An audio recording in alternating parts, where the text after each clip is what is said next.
To our President Joe Biden, when I think about the path that we have traveled together, Joe, I am filled with gratitude. Your record is extraordinary, as history will show, and your character is inspiring. And Doug and I love you and Jill and are forever thankful to you both. This is one of the reasons I became a prosecutor, to protect people like Wanda, because I believe everyone has a right to safety, to dignity, and to justice.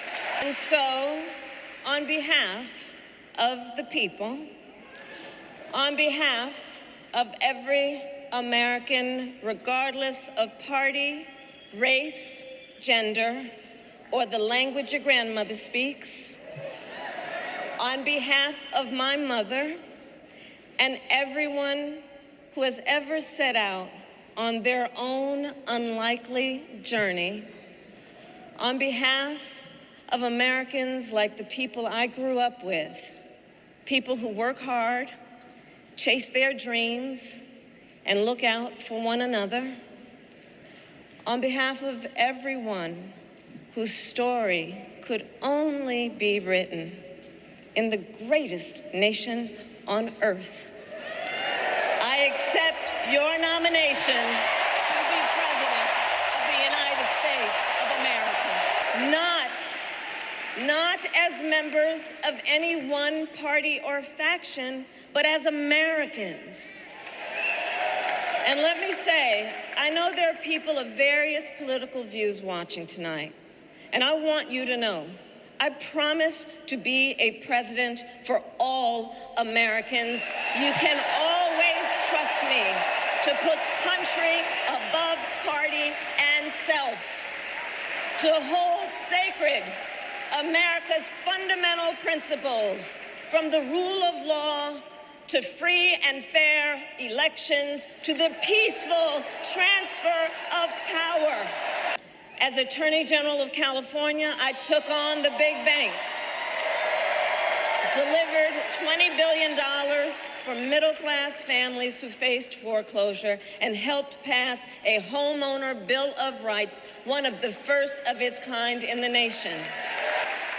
Fellow Americans, this election is not only the most important of our lives, it is one of the most important in the life of our nation. His explicit intent to jail journalists, political opponents, and anyone he sees as the enemy. His explicit intent to deploy our active duty military against our own citizens. When Congress passes a bill to restore reproductive freedom, as President of the United States, I will proudly sign it into law. Let me be clear, and let me be clear. After decades in law enforcement, I know the importance of safety and security, especially at our border. Last year, Joe and I brought together Democrats and conservative Republicans to write the strongest border bill in decades. The Border Patrol endorsed it, but refused to play politics with our security. And here is my pledge to you. As president, I will bring back the bipartisan border security bill that he killed, and I will sign it into law. And America, we must also be steadfast in advancing our security and values abroad.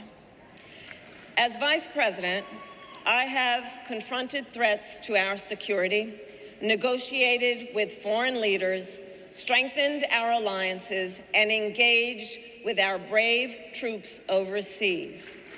As Commander-in-Chief, I will ensure America always has the strongest, most lethal fighting force in the world. Let me be clear, and let me be clear. I will always stand up for Israel's right to defend itself, and I will always ensure Israel has the ability to defend itself, because the people of Israel must never again face the horror that a terrorist organization called Hamas caused on October 7, including unspeakable sexual violence and the massacre of young people at a music festival. At the same time, what has happened in Gaza over the past 10 months is devastating. So many innocent lives lost. Desperate, hungry people fleeing for safety over and over again. The scale of suffering is heartbreaking. President Biden and I are working to end this war such that Israel is secure, the hostages are released, the suffering in Gaza ends, and the Palestinian people can realize their right to dignity, security, freedom, and self-determination.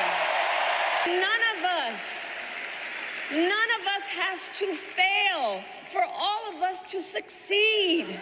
Let's show each other and the world who we are and what we stand for: freedom, opportunity, compassion, dignity, fairness, and endless possibilities.